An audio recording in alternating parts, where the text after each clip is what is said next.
Commençons par le Phénix 3B. Il équipe les moteurs V6 ZPJ.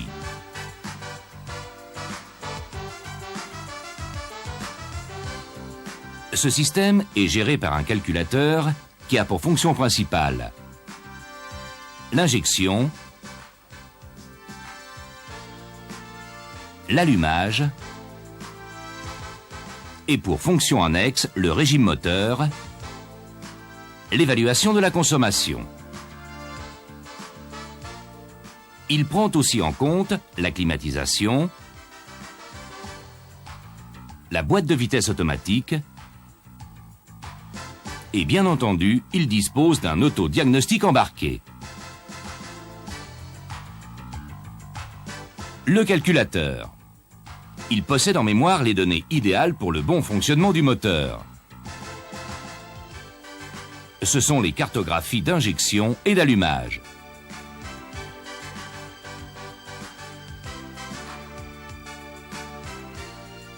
À partir de deux informations principales, l'une venant du capteur de pression de tubulure d'admission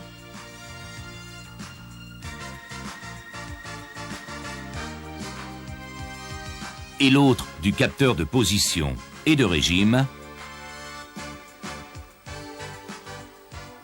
le calculateur détermine un temps d'injection de base et un point d'avance à l'allumage. Commençons par l'injection. Le circuit d'alimentation est classique. Il comprend une pompe électrique et son relais,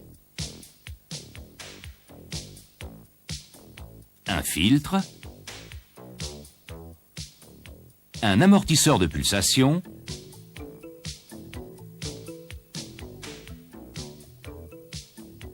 deux rampes d'injection et un régulateur de pression avec un retour au réservoir.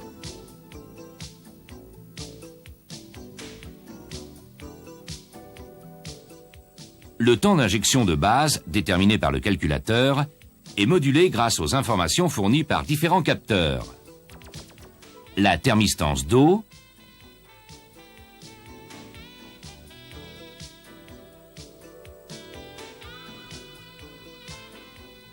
la thermistance d'air,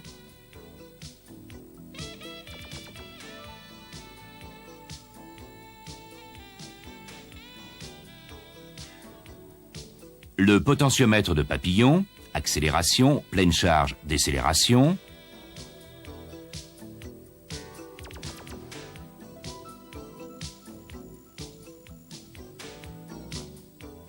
la sonde lambda. Elle est remplacée, sur les moteurs non dépollués, par un potentiomètre de réglage de richesse.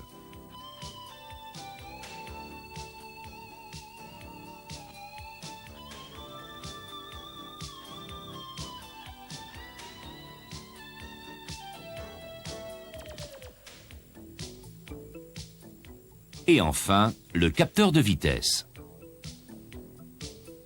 Voyons à présent le fonctionnement de l'injection. Le calculateur commande toujours l'ouverture des 6 injecteurs en même temps, d'où l'appellation injection multipoint groupée. Phase de démarrage.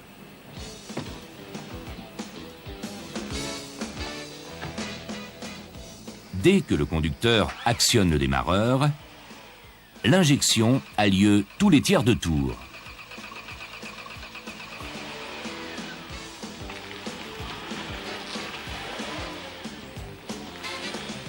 Et lorsque le moteur démarre, la fréquence d'injection diminue pour n'avoir lieu que tous les tours.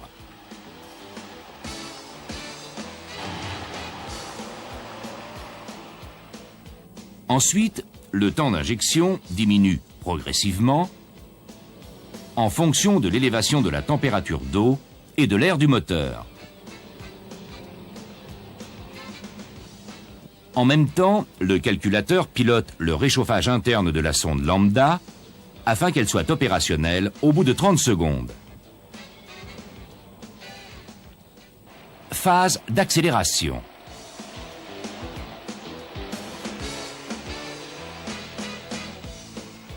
À chaque action sur la pédale, le potentiomètre de papillon informe le calculateur qui augmente le temps d'injection. À haut régime,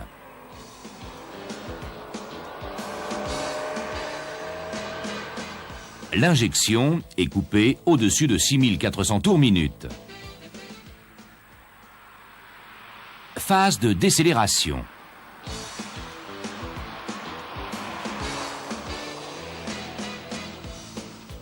L'injection est interrompue en dessous de 2400 tours minute et rétablie à partir de 1300 tours minute. En même temps, l'électrovanne de ralenti règle la quantité d'air.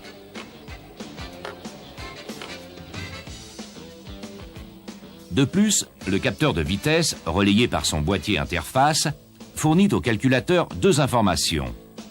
Véhicule roulant à une vitesse supérieure à 2 km/h ou véhicule arrêté de façon à mieux gérer le ralenti en fin de décélération. L'allumage. Le point d'avance à l'allumage est déterminé à partir de la cartographie en mémoire. En plus des capteurs communs à l'injection, le moteur est équipé de deux capteurs de cliquetis, un par rangée de cylindres.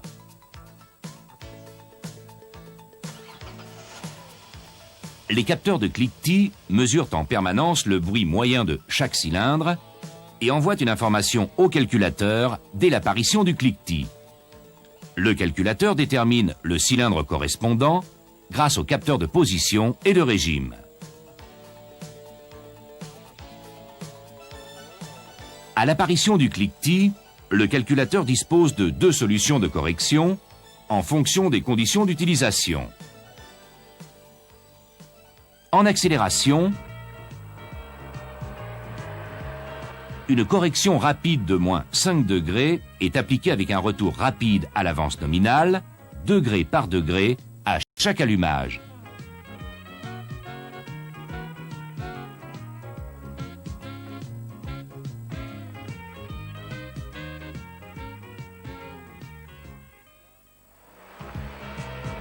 À pleine charge, ou lorsque la température moteur est trop élevée, le calculateur adopte une correction lente de moins 1 à moins 2 degrés.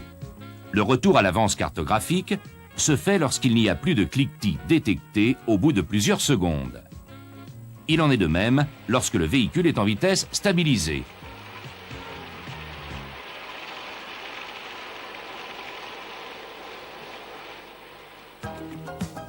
Les fonctions annexes du calculateur. À partir de l'information fournie par le capteur de position et de régime, le calculateur pilote le compte-tours du véhicule.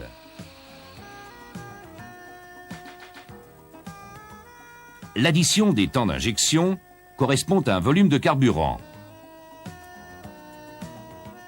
Cette donnée est exploitée par la jauge à essence numérique et par l'ordinateur de bord. Sur les véhicules à boîte de vitesse automatique en position D ou R, le calculateur corrige le ralenti pour compenser le couple résistant induit par le convertisseur. Il en est de même lors de la mise en action du compresseur de conditionnement d'air.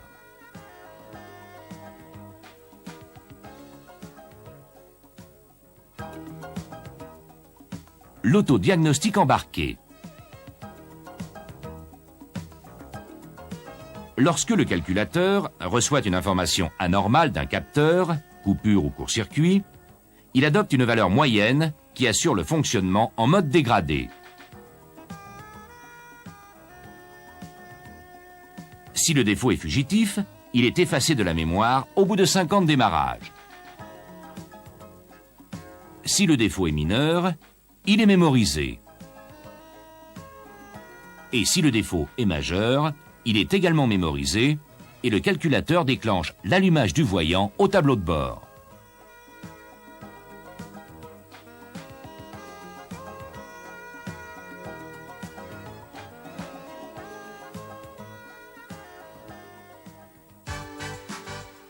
Le Phénix 4. Ce dispositif équipe les moteurs V6 à 4 soupapes par cylindre, ZPJ4.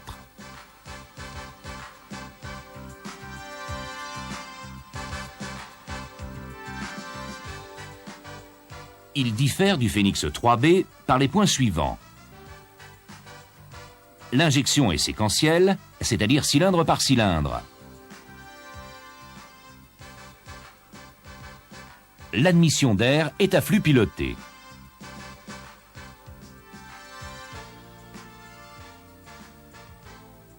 Le Phénix 4 n'existe qu'en version dépolluée et le dispositif d'échappement comporte 2 catalyseurs, plus un précatalyseur d'amorçage et 2 sondes lambda.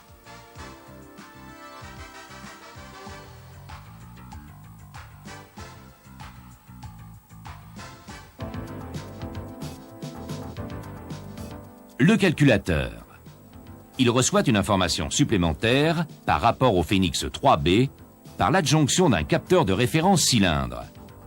Il est implanté en face de la poulie d'entraînement de la pompe d'assistance de direction.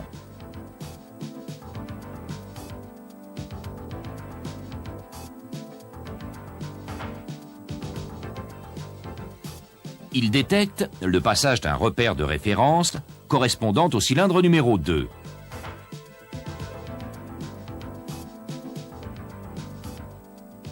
Il permet au calculateur de commander individuellement les injecteurs par ordre d'allumage.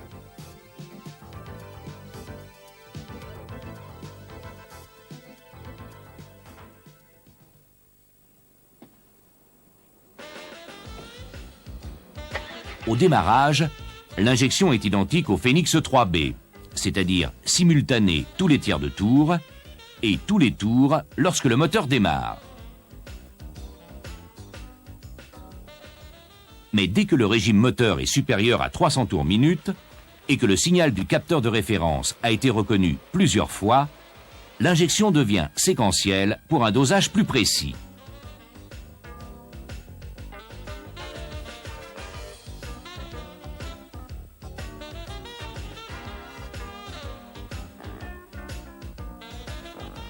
Les injecteurs diffèrent par leur conception de ceux du Phénix 3B.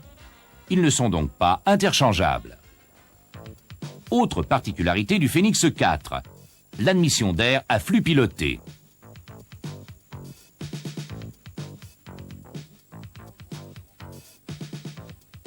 Pour augmenter le remplissage à bas régime, on fait varier la longueur des tubulures d'admission.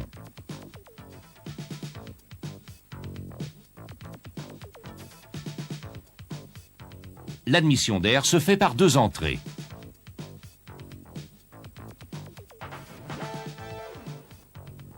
La pédale d'accélérateur commande 2 boîtiers papillons à ouverture simultanée qui alimentent chacun une rangée de cylindres. Une liaison longue relie les 2 volumes.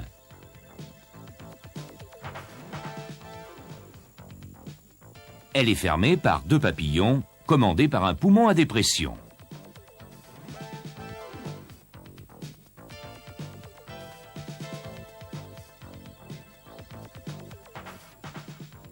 Entre les 2 volumes se trouve une liaison interne courte, également fermée par un papillon, commandé par un 2e poumon à dépression.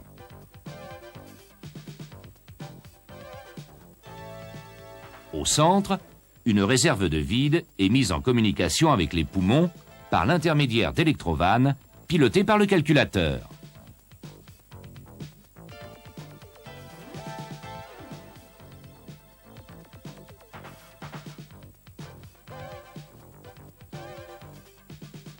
La commande des électrovannes dépend du régime et de la charge du moteur, qui sont fonction des conditions de roulage. La plupart du temps, les papillons de la liaison longue sont ouverts et celui de la liaison courte est fermé, sauf dans 2 cas. À bas régime et à forte charge, tous les papillons sont fermés, ce qui favorise le couple.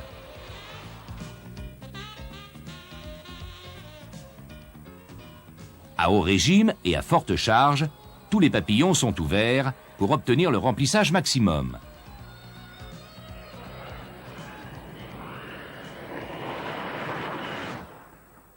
Contrôle, intervention, réglage.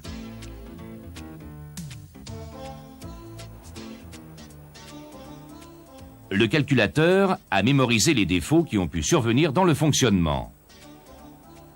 Attention! Si l'on débranche la batterie, on efface de la mémoire les défauts diagnostiqués par le calculateur. Il faut procéder avant tout, à l'aide du TAD99 branché sur le connecteur vert de diagnostic, à la lecture des codes défauts et au contrôle des actionneurs. Relais et pompe à carburant, injecteur, électrovanne de ralenti, électrovanne des poumons sur Phénix 4. Après chaque intervention, il faut effacer la mémoire du calculateur, soit à l'aide du TAD99, soit par coupure de la batterie. Cette dernière action introduit sur le TAD99 un code défaut temporaire 54.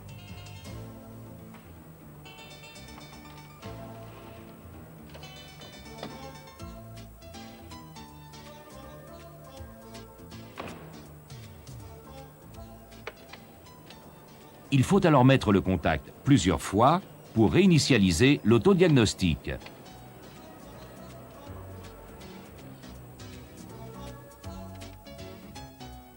Procédez ensuite à l'effacement du code 54.